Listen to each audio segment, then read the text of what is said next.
El gran Pedro, líder de los 12, debía ser expuesto por Jesús para mostrarle su falla.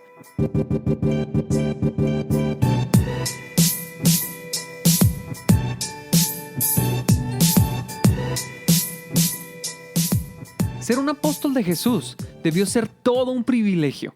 Conocer al Maestro, estar cara a cara con Él, verlo hacer milagros. Definitivamente, eso para los apóstoles debió ser impactante. La vida de cada uno de ellos fue golpeada y cambiada por Jesús, su Maestro, el cual les enseñó, los capacitó y preparó para el gran ministerio que habrían de pasar. Y hubo un proceso individual. En este proceso, Jesús habló a sus corazones. A pesar de tener un carácter impetuoso, no ser el mayor y batallar por contenerse, Pedro fue el líder de los 12. Claro, de inicio se peleaban por el puesto, pero al final las características, la personalidad y el cambio que Jesús hizo en Pedro terminó dándole lugar de líder. En aquellos días, él fue al monte a orar y pasó la noche orando a Dios. Y cuando era de día, llamó a sus discípulos y escogió a 12 de ellos, a los cuales también llamó apóstoles, a Simón, a quien también llamó Pedro. Pedro, antes de encontrarse con Jesús, se llamaba Simón. Cuando conoce a Jesús, Jesús decide también llamarlo Pedro. Jesús no le cambió el nombre, solo decidió llamarlo de una forma distinta. Y la elección de Jesús dependería del comportamiento de Pedro. Cuando Pedro se comportaba como un hombre sensato, realmente transformado, Jesús lo llamaba Pedro, haciéndole referencia a que era un hombre nuevo, con carácter y cambios reales. Pero cuando Pedro volvía a sus viejas costumbres o era dominado por su carne, Jesús lo llamaba Simón.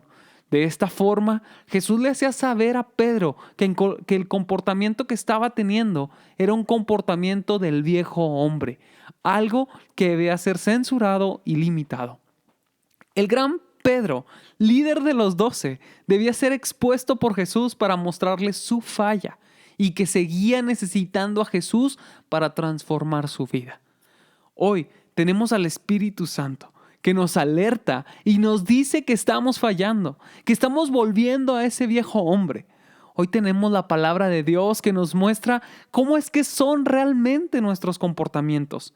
Y sí, quizá a veces tenemos momentos en que caigamos, que volvamos a ese viejo hombre, pero es necesario que dejemos que el Maestro siga transformando nuestra vida, que realice un cambio profundo, que Él realmente moldee nuestro corazón.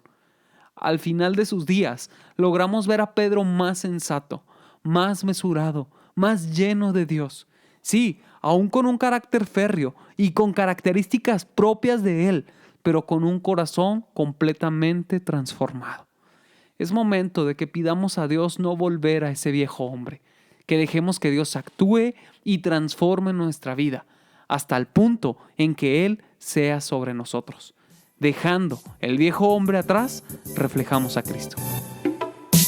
Si te interesa leer el pasaje completo, lo encuentras en el Evangelio de Lucas, capítulo 6, del versículo 12 en delante.